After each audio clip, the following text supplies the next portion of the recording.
No. One of the things that's nice about Unity Fellowship is the fact that no matter whether you're white, black, brown, purple, green, gay, straight, bi, trans, you're welcome here. You know, it's just the mindset of everybody here, include Pastor Bob all the way down. You know, everybody here. It's it's a it's home, and you feel like you're going home. You feel like you're in a big accepting family when you're here. So, what makes Unity Fellowship different from other churches in Owensboro is their focus on making sure that everyone feels welcomed and accepted with no conditions. They're accepting of the LGBTQ plus community, of different people from different backgrounds and cultures, and this is what really led me to joining Unity Fellowship. And I also feel like many churches focus on the individual, but we are actually meant to be in relationship with others. The concept of Ubuntu, that if one person is oppressed, that all people are oppressed. And I feel like Pastor Bob, in his sermons, he really focuses on systemic injustices and oppression, and that God is on the side of the oppressed. Well, after many years of being out of the church, we came to a point where we were ready to find a church, but I in particular knew that I no longer wanted a part of what I had experienced as a younger person. My soul and spirit had just no longer aligned with what I was being taught about myself. So I left the church for many years, and then as a couple years later, we decided we wanted to return to a church. So I knew part of that had to be a church that was totally accepting and that not just welcome to come to the door, but could fully participate in all regard, should we desire. And so we began to visit churches, and we visited Unity Fellowship a while back, and felt like we had made a discovery in a church home. And we also like this church because it's a teaching church. Every Sunday we have the opportunity after the service, or even sometimes during it, if we have questions and we're not sure of what he's talking about, or if we have questions as to the sermon that he's preaching, that we're allowed to do that. And it's something that I've never had in a church. And it's been very enlightening, and I've learned a lot about myself, and I've learned about a lot of things, actually. And above and beyond anything else, I know that I'm loved. I know that Scott's loved, and I know that we're loved together. And so it's not just like going to mass at a big church and you just go in, hear the thing, get up and leave. Here you actually are charged with asking yourself, what does it mean? And the membership is small enough we can all interact during the sermon as well as after the sermon. So we can ask each other questions. You learn from other people with their comments or their questions about whatever we're discussing that week or what was discussed the week before or whatever. And unlike a large church where you just know the people from sight, you actually know the people here. Whether they are active in doing something or they're just here every week and they participate in how are you doing and stuff like that. Or they tell you how somebody else that they've talked to that you haven't seen is doing. So it's like a very large, it's not just a church family, it's a large family. Just because you came from a Baptist background or a Pentecostal background or a Catholic background doesn't mean you're not welcome.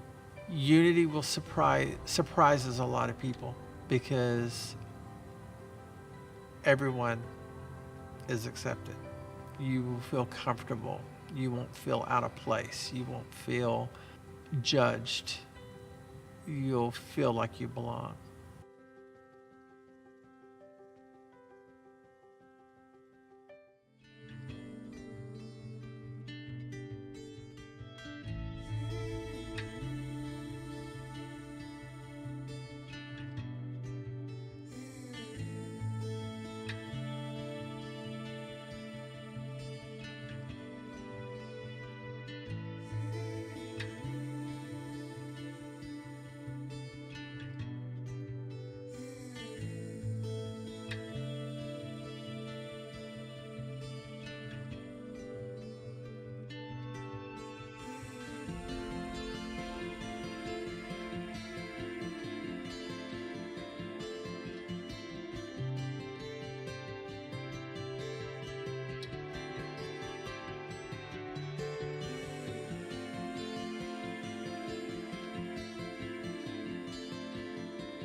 folks. This is Pastor Bob coming to you from Unity Fellowship. You may be really sick of church. You may have given up on church a long time ago, and maybe you're not even looking for a place. But I want to invite you to a faith community where you'll be safe, where you can be accepted for who you are, always, for whoever you are right now on your faith journey. Check us out on Facebook Live. Check us out on Zoom. I think you'll find a place that you're safe, a place that you'll be accepted, a place that you'll feel comfortable.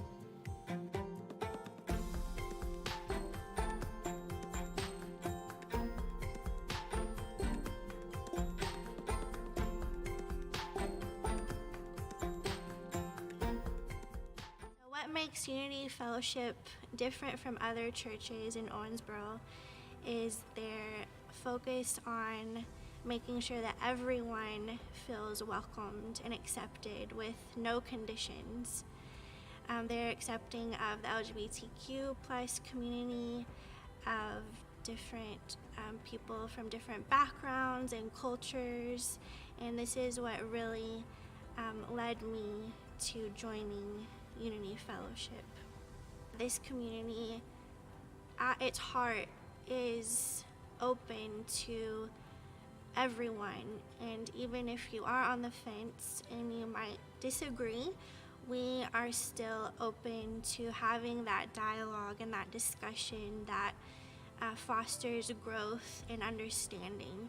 So I feel like the people who come to Unity Fellowship are so open and loving that even if you didn't agree with something that the church promotes, that you're still able to express that and not be judged.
Good morning, folks. There's the bells that call us to worship. We are so glad that you are a part of our gathering today, whether you're here in person or you are joining us virtually. Let me introduce very quickly our associate pastor, Pastor Gator Lone Wolf. Say a word of welcome to us. Well, good morning to everyone, and as Bob stated, so glad you're with us this morning on whatever platform it may be. We encourage you to interact with us and engage with us in the service. And again, you're in a safe place. All of you are welcome here. Thanks, Bob. Thank you, Pastor G, and welcome back. You've been traveling a lot this fall. Glad to have you with us today. Today is the 25th Sunday after Pentecost, and our first video this morning is somewhere. Alana Lewandowski, When God Imagined Me.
This is time for any news, joys, and concerns that you might have. If you're here in person, wave a hand. We'll get a microphone to you. If you've joined us virtually, then you can, one of two things. If you're on Zoom, you can unmute yourself. If you are on Facebook, put something in the chat and someone will read it. But we want you to share your news and joys and concerns with us. So what's going on?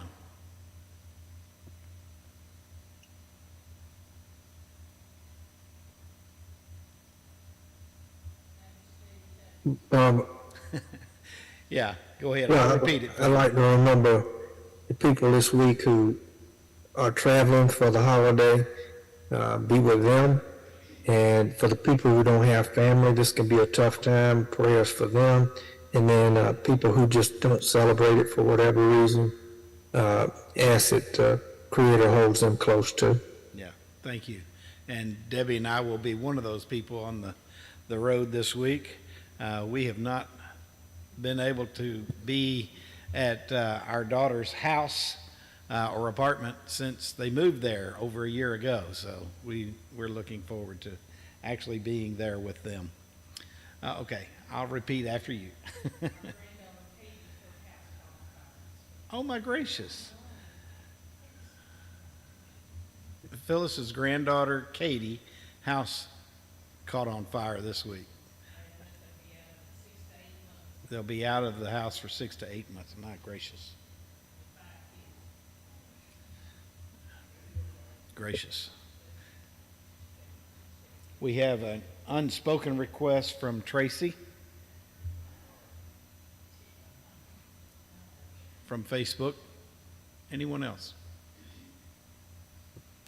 Bob, I just want to remember everybody that is sick right now, whether it be with the new strain of COVID, whether it be flu, chest cold, whatever, because lots of people are starting to get sick. Yeah. And it's getting colder, so that's typical of the fall, but just keep all those people in prayers. Absolutely. Welcome back to Sally and Denny after their little bout with COVID. Glad that you're up and moving and kicking around with us.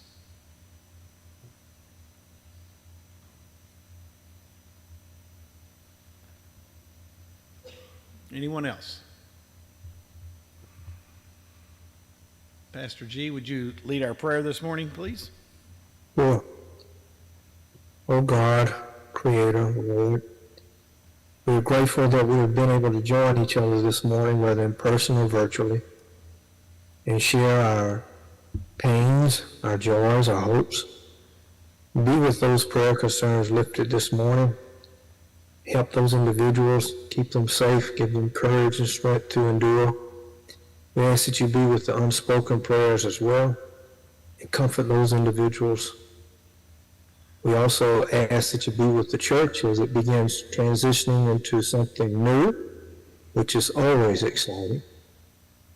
And lastly, be with all those who don't have family this week, who may feel alienated. Comfort them, guide them, and give them someone they can find safety with and communion with. Open our hearts and minds to the message this morning and guide and lead us in your way. In your name, amen. Amen. Thank you. Let's say our affirmation of oneness together, if you would, please. We gather in oneness together. We praise and worship God together. We proclaim God together. We welcome and affirm all persons in God's love together. And we seek to live for God in every breath and heartbeat together. I would invite you to join our contact list by texting the word ADD, A-D-D, to 270-201-5022. You'll get a little form back. You can fill that out with your name and any other information you'd like to give us. Just texting the word ADD will get your number on our contact list. But we'd like to know who you are as well. If you could send the form back to us, and we'll know who is receiving these. Every Sunday morning about 9 o'clock, you'll receive a text with the topic for the day, as well as links so that you can join us. If you would like to support this ministry, we would greatly appreciate your help. You can give in a number of different ways. You can text the word GIVE, G-I-V-E, to 270-449-1664. You can click on the Donate Now button, which you'll find on our webpage or on our Facebook page. You can send it through the mail to P.O. Box 1401 in Owensboro 42302, or if you're here on location and would like, there's an offering plate at each of the doors as you leave. You can just drop it in there. We never want to put any pressure on anyone, but we do value every gift. We're good stewards of the gift. We do not spend money frivolously. Your money goes to good work if you would support this ministry. So if you value what we do, want to be a part of it, please help us out. Before I move on to our next video, let me make an announcement again that on December the 3rd, that's the first Sunday in December, we're going to have a holiday potluck. Now, here's the deal. When we try to have a potluck, Alan has enough food to cover us all, and there's plenty of food. So you don't have to bring a dish, even though that's normally what you do at a potluck. We'll have enough food whether you bring a dish or not. If you'd like to share a dish, a side dish with us, a dessert or something, then we would welcome that. But don't feel like you have to bring something. If that is a deciding factor on whether you come or not, please just come. We'll have plenty of food otherwise. It has been a long time since we have gathered together and shared a meal, broken bread together. I am desperately in need of that kind of fellowship. Please come. If you live close enough to be here, I would encourage you to make the trip. I know a lot of you join us virtually, and some of you that's not possible to drive that far. But as soon as worship is over on December the 3rd, we're going to gather together, share a meal together. We'll have a very short, very short, brief family meeting just to share some information. But it's about gathering and fellowship with each other. Please make every effort to do that on December the 3rd. Our next video is from a group of women who got together during COVID and put some music together. Some of these ladies are well-known artists in their own right, but they gave themselves the title Faithful. And this is the title of the song. The title of the song is A Woman.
was the story of Mary Magdalene, sung by Faithful.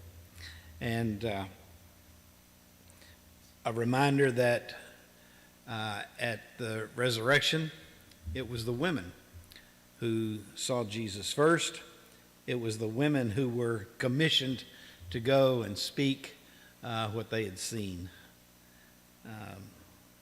The men were nowhere to be found. Our question for today started out as a request to hear more about the women of the Bible. The parishioner reported that she'd been reading some books about some of the women in the Bible and had found them fascinating. Not long into the conversation, it turned into a discussion about why we don't hear more about women of the Bible, which was rather quickly answered in a single word: patriarchy. So that's our topic for today. We're going to begin with our reading from the Old Testament. We'll save the New Testament reading to a little bit later on. Pastor G, from the book of Joel, would you read? Of course. Joel 2:28, and this is from the New Life Version. In the last days, I will pour out my spirit on all kinds of people. Your sons and daughters will prophesy. Your older men will dream dreams. Your young men will see visions. Yes, on my servants, both men and women, I will pour out my spirit in those days. As I begin this teaching today, I probably should begin with a confession. I was a student at Western Kentucky University. I'm a proud alum from there. Go Hilltoppers. My major was religion. Western actually had mini seminary. Some of the finest scholars in the nation were there, and I had the privilege of meeting them and getting to know some of them. One time I signed up for a class without knowing who the teacher was going to be, and it wasn't until I arrived in the class that I discovered that the teacher was a woman. This is the confession part. So I dropped the class just because it was being taught by a woman. Her name was Dr. Margaret Howe. I know, I'm still ashamed of that. Let me hasten to say that I didn't grow up with that mindset. My dad, who was also my preacher, never once suggested that women were somehow less than. He was not one of those hyper fundamentalists. Conservative, but not a crazy conservative. But while I was in college, I rubbed shoulders with some folks who were crazy conservatives. My roommate was one of those people. I remember last week I talked to you about throwing my record collection into Bonfire. That was his church. He had that kind of influence on me. He told me that women were not supposed to teach a man, and showed me in the Bible where it said so. And unfortunately, I drank the Kool-Aid. So I dropped the class. It took me a while, but fortunately I had other friends who helped me to see that that was just simply prejudice showing. And later, I ended up signing up for the same class that I had dropped. The title was The Corinthian Correspondence. Dr. Howe was still the teacher. That was her area of expertise, and she was awesome. One of the best teachers that I had while I was at Western. I only wish that I had taken the class sooner and been able to have more classes with her. Lesson learned. One of many, I might add. And then I want to make an acknowledgement. The Bible is laced with the poison of patriarchy. That's actually how he was able to convince me that I should drop the class. It was right there in the black and white of the Bible. And you've heard me say on several occasions, however, that just because something is in the Bible doesn't mean that it's okay. The question is not whether the Bible contains patriarchy. It certainly does. The better question is, does the Bible affirm and require patriarchy? It does not. Carolyn Custis James demonstrates how the Bible, far from endorsing patriarchy, actually subverts it. She writes, patriarchy is not the Bible's message. Rather, it is the cultural backdrop against which the gospel message of Jesus stands in sharpest relief. Yes, we do find patriarchy all over the Bible, but what if that's there only because the Bible was written by men? What if it's there because the world was ruled by men? What if it's because women were being silenced and not because God instituted patriarchy? And what if God actually prefers a more egalitarian, if I can get my tongue working right, prefers a more egalitarian world where half the population is not dominated by the other half? So we begin with the Old Testament. We read the passage from Joel this morning. We've already started. Obviously, the Old Testament is a patriarchal story. It is told from a male perspective. All the main characters of the Old Testament are male. Some even point to the Old Testament story of Adam and Eve as proof of the superiority of male over female. As well, they say, as proof that Eve caused the fall. I would suggest there are other ways to read that story, better ways to read that story. Remember that there are two creation stories. We've talked about that before. In the first one, Adam, which word means earthling or dirt man, dirt person, was created male and female, both a reflection of the Imago Dei, the image of God. Both are given dominion and stewardship over creation, both male and female. It is a very egalitarian world, and God pronounces it all very good in that story. It's the second story that the woman is taken from the side of Adam as a helper. The Hebrew word is Azar. The same term, by the way, that is used for God elsewhere, not that Eve was created to be Adam's secretary or maid. She was created because of his loneliness, an equal part but not subordinate. Some have even suggested that Adam's naming of Eve was the very first sin.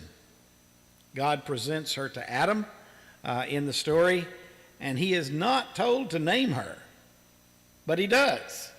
He names her the same way that he names all the other created beings that he had dominion over. And by naming her, he somehow takes ownership. That's another way to read the story.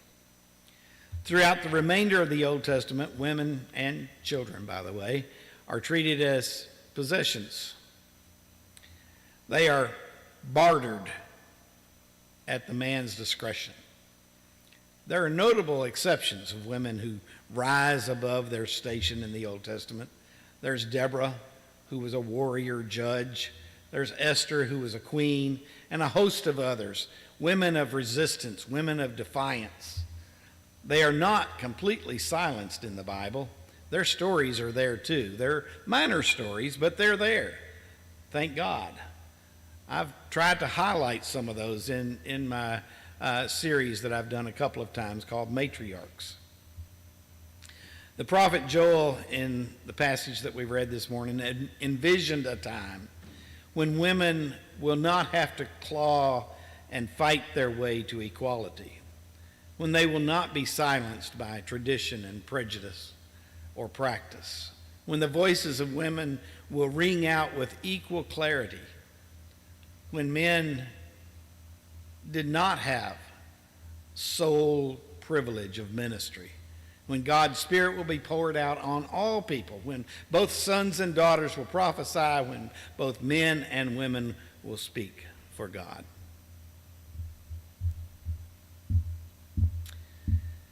Before we move on, let me make one more note on the Old Testament's control and treatment of women. Excuse me.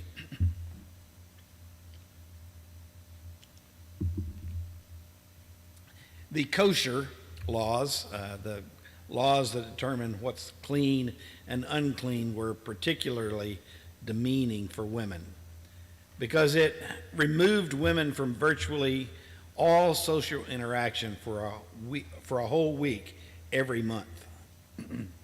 We read in Leviticus 15, whenever a woman has a discharge of blood that is her normal bodily charge, she will be unclean due to her menstruation for 7 days. Anyone who touches her will be unclean until evening.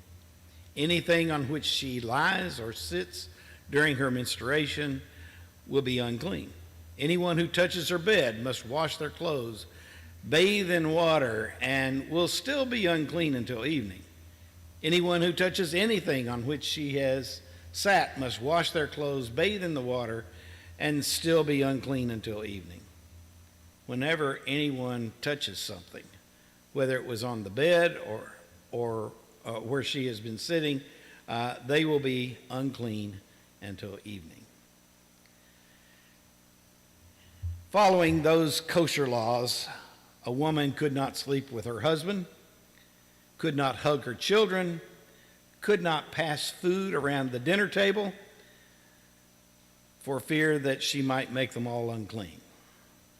She had to be very careful where she sat, or she might accidentally brush up against someone. So you better not go to the market or any place in public. It was very isolating, very humiliating, and it carried a stain of shame. That was the Old Testament. Then came Jesus. And all those layers of tradition and convention were challenged by him. I know. Jesus called 12 men to be his disciples. Let's get that out of the way. There's no getting around it. And I don't know why. Perhaps only men had enough privilege and social mobility to accompany him as he traveled from village to village. Perhaps the choosing of the 12 was simply a symbolic act meant to reflect the 12 tribes of Israel. I don't know. But I do know that in the story of Jesus, the women were always there. They were not excluded. They were there in the multitudes that Jesus taught, along with their children. And that certainly stood against the cultural practice where women were not allowed to be in teaching spaces with rabbis. There were many notable women in the New Testament. Some of them were among the group of 72 that followed Jesus. Luke, in chapter 8, mentions 3 women in particular who traveled with the 12 and supported the ministry of Jesus financially. Mary from Magdala, Joanna, and Susanna were the 3 that he names. He also tells of 2 sisters of Lazarus in the 10th chapter, Martha and Mary. You remember the story that Martha gets indignant because Mary sat at the Lord's feet? She's not upset that Mary's not helping in the kitchen. She's upset that Mary is being discipled along with the other disciples. She's sitting at the feet of the Master.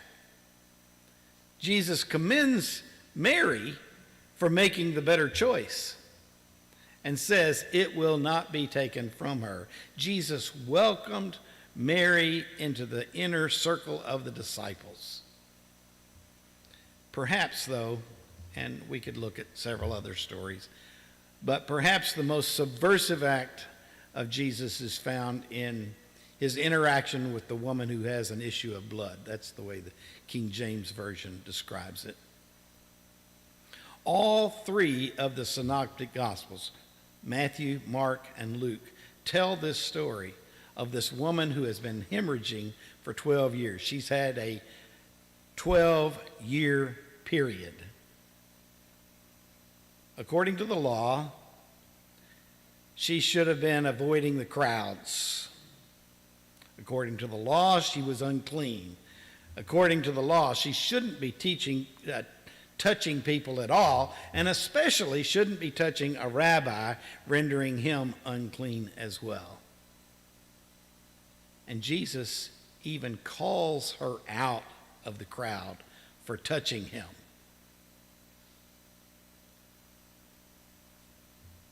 But he flips the cultural convention of isolating menstruating women on its head. Rather than chastising her for touching him, he commends her for her courage and calls her a daughter of faith. Jesus flips the whole thing. Following the example of Jesus, the early church elevated many women to places of leadership.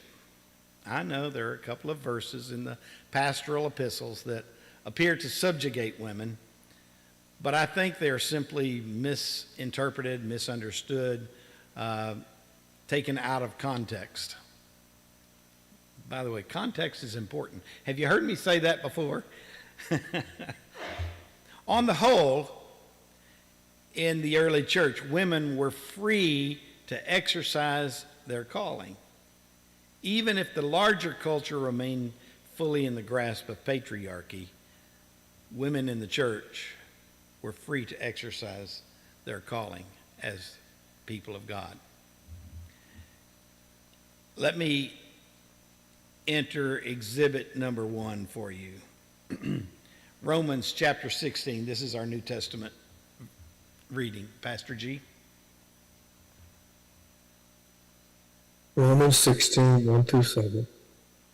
I recommend to you our sister Phoebe, who is a deacon in the church in Cenchrea. I ask you to accept her in the Lord in the way God's people should. Help her with anything she needs, because she's helped me and many other people also. Give my greetings to Priscilla and Aquila, who work together with me in Christ Jesus and who risk their own lives to save my life. I am thankful to them, and all the non-Jewish churches are thankful as well. Also, greet from me the church that meets at their house. Greetings to my dear friend Epaphras, who was the first person in Asia to follow Christ. Greetings to Mary, who worked very hard for you. Greetings to Andronicus and Junia, my relatives who are in prison with me. They are very important apostles. They were believers in Christ before I was. So this is the strongest letter that Paul writes is to the church in Rome. This is the one that is the most theological. This is his best treatise of all the letters that were written. And he's come to the end. The end of the letter is when most of the time you would have greetings to specific people. And he's come to the end of the letter, and he begins his greetings. We didn't read it all. There are a lot of other names there. There are no less than 10 women, possibly more. We really can't tell, but best guess on that is that there are no less than 10 women that are mentioned in Paul's closing comments. I want to take a quick look at 3 of them, a little closer look at them. First is Phoebe. She is identified as a deacon. The Greek word is diakonos. At the church of Cenchrea. She was probably usually the first person mentioned is the person who carried the letter. She's the bearer of the letter. She is likely the one who would read the letter in the congregation and would answer any questions because she had contact with Paul and was most likely to be the one who could answer the questions of what his intent was if there were any questions as the letter was read.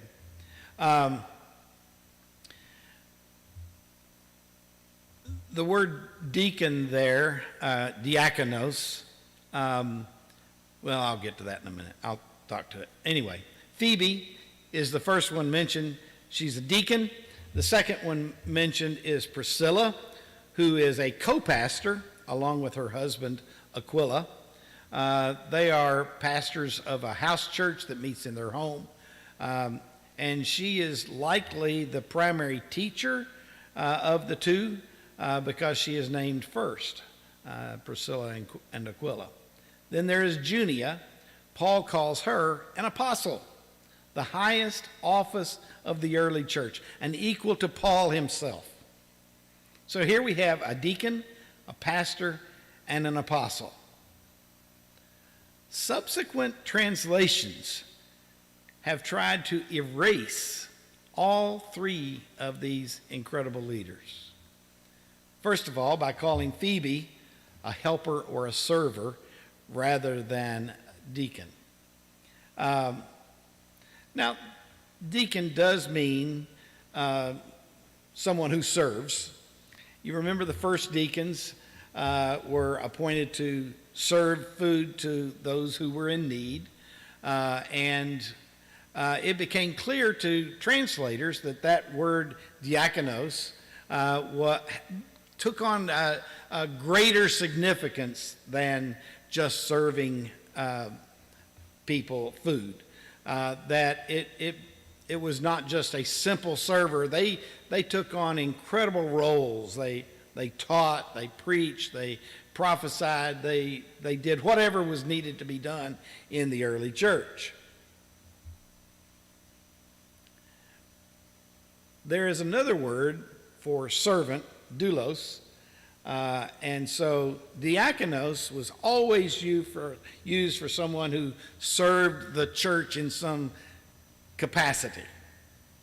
All the other deacons in the New Testament that are named deacons, they don't even translate the word diakonos. They just what's the word for it? I can't think of it. They just basically turn it into an English word. Transliterates the word I'm looking for. They transliterate it and just say deacon. In Phoebe's case, many translations call her a helper or a servant rather than calling her a deacon. They tried to erase her.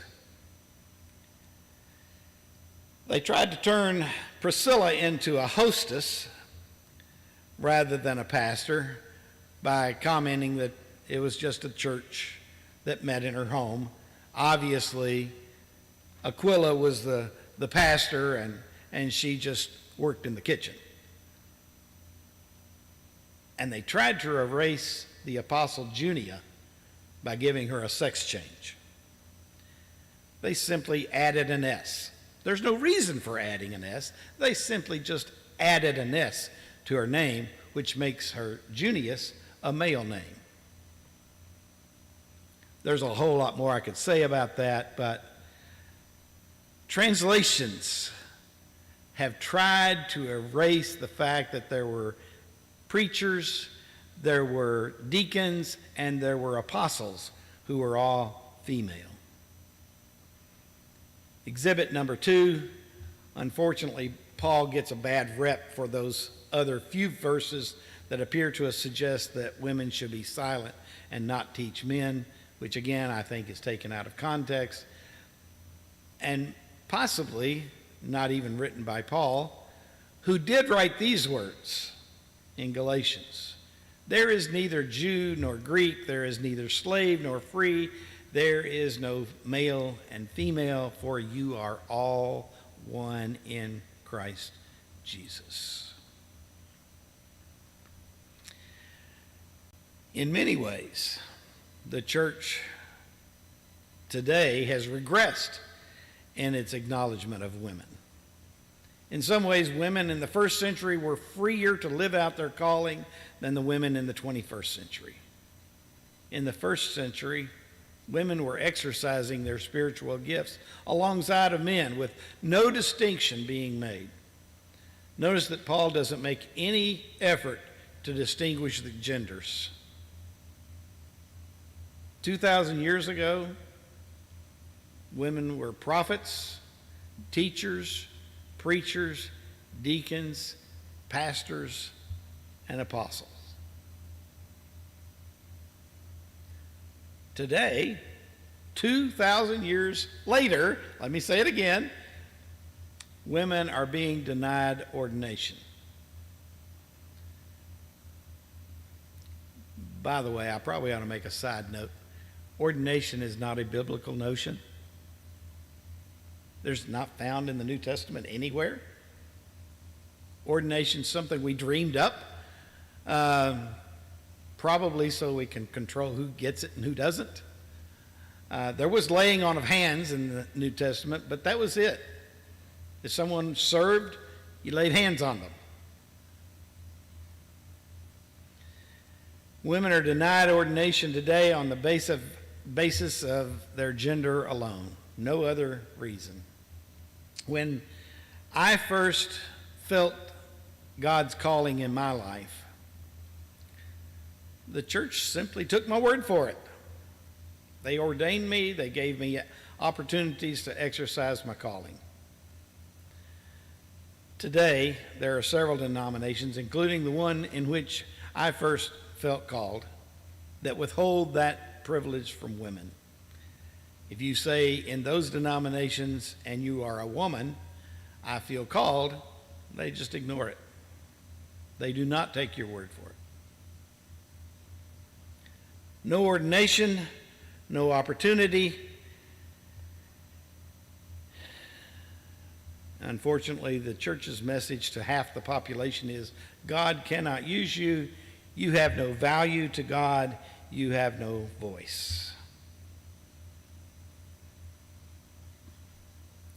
We can do better. We must do better. Women's voices need to be heard. All the voices from the margins need to be heard, and I don't understand why half the population is in the margin, to be honest with you. People like Barbara Brown Taylor, Elizabeth Ochtmeyer, Nadia Bolz-Weber, Lisa Sharon Harper, Rachel Held Evans, and my old professor, Dr. Margaret Howe, all have had an impact on me. I thank God for these women. I thank God for their voices. They have pointed me toward a more inclusive God. They have strengthened my faith. They have made me a better person. Let's hear the voice of women. Amen. I want to open it up for any comments, questions, thoughts, observations. What do you think? Well, Bob, I think you did a wonderful job, and I've been waiting a long time to hear this. Thank you, Becky.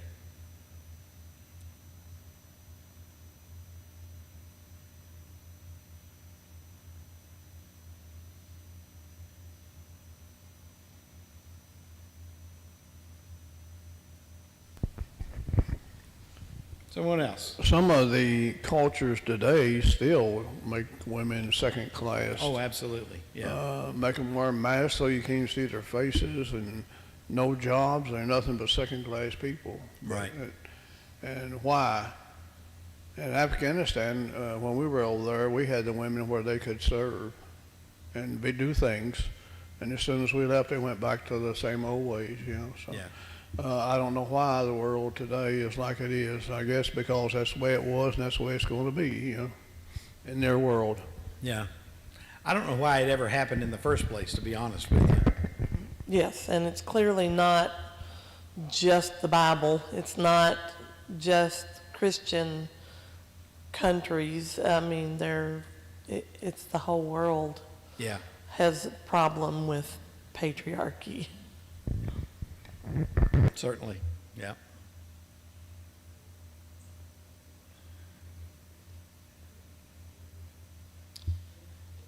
Dia writes, let me get her comment here.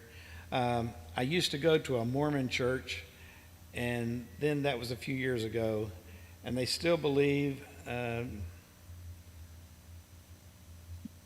women are lesser human beings, she writes. And it's not just Mormon churches either, it's many, many Christian and non-Christian religious organizations. But thank you, Dia. I went to one that was, the women were to be helpmates for the husband. And they were to, what's the word? They were not allowed to be anything in the church, but they sure wanted the food and everything that came along with it. Keep your children quiet, and I don't know what all. It was just crazy. Stay in your place. Stay in your place, yes. Yeah. And one man told me one time to never, ever talk like that again. I was telling him about something, and he said, you have you shouldn't even be talking to me right now. Just, you know, and I guess I would have been kicked out if I said anything back to him, and boy, did I want to. But I didn't stay, so. Yeah. Well, they didn't want to hear your voice. Well, I know growing up in Texas and Southern Baptist, you know, the women, like she said, took care of all the food for all the gatherings, and they were Sunday school teachers to a certain age limit. Right. Yeah. Then it had to be the men. Yeah. And I never understood that.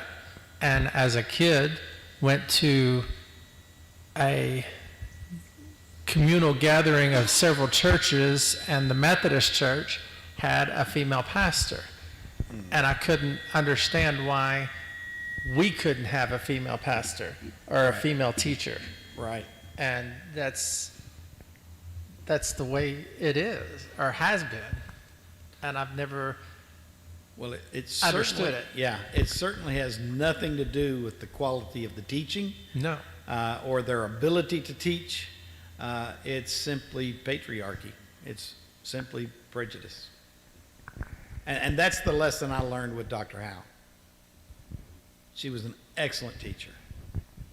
Bob, you know, at Seven Hills, we had women teachers and for the adult classes. Yeah. Along with the children's. And we There, also there had, have been exceptions to Yeah. the rule, for sure. and we also had men that taught with the women in the children's section. you know. Right, right.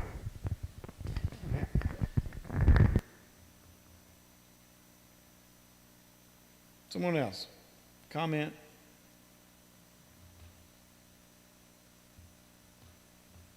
Your observation. So, how do we dismantle patriarchy? And I am convinced it needs to be dismantled, not only in church, but in the larger society. How do we go about dismantling it? We keep being strong women with educated ideas and pursuing careers in politics and the judicial system. I think that's the best way to change the patriarchy, for people to see strong women like Stacey Abrams out there doing things. Keep on keeping on. Persist. But I Keep also, on voting is a main thing. Voting in America makes a difference. I think it takes strong men to recognize the strong women and admit that they're equals. Yeah. Because so many men think they're stronger and better when in fact, in some cases, they're a lot lesser. Yeah. When one person has the microphone and another person does not have a microphone, it's important to pass the microphone. So those of us who have a voice must share the microphone. Bob, I think also the way we raise our children, even the ones who are not our biological children, Yeah. how we model the value of women and girls in the society to them. Yeah. And I think that's a major piece of it. The old trees will die off, but the young trees will give the shade right for the coming generations. Those young trees need to know that women are everything a man is, if not more at times. Absolutely, Gator. And I think as parents, of any gender, but as parents, you have to raise your kids to respect other people, and especially young men to know that they are important in society, but they are not everything. Yeah. Yeah. And our daughters, you can be anything you want to be.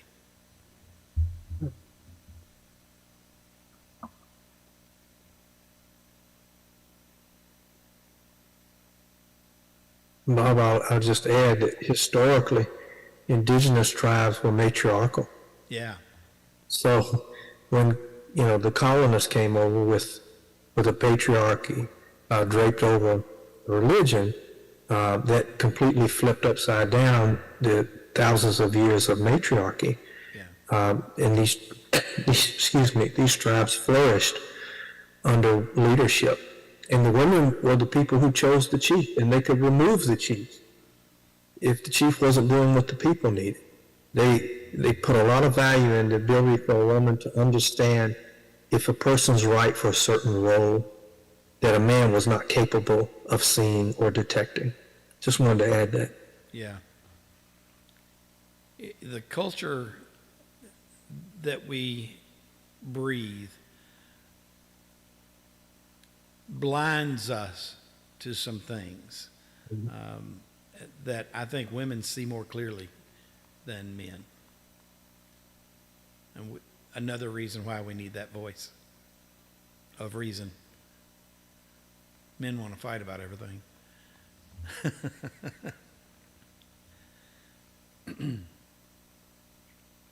Anyone else? Comment, observation? You've got 2 minutes.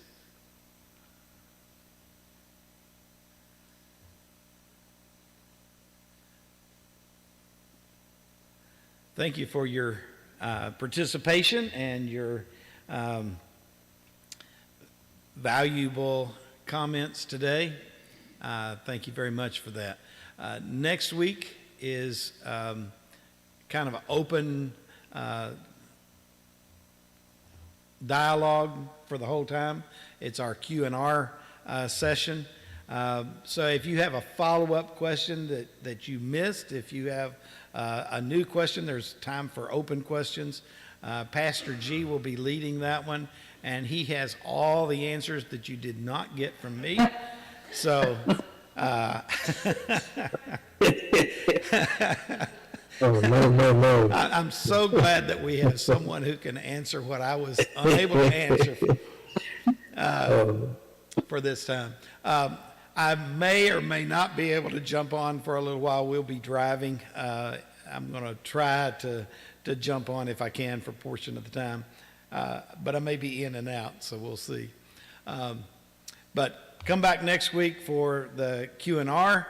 Go ahead and be thinking about it. We're going to try to bounce back and forth between people in location who are here and people who are joining us virtually. So if you're one of those virtual folks, please be ready to submit your questions and observations next Sunday as well. And then the next Sunday, we'll begin the Advent journey, and we will have the holiday potluck right after our worship on December the 3rd. God bless you all. Thank you so much. Have a great afternoon.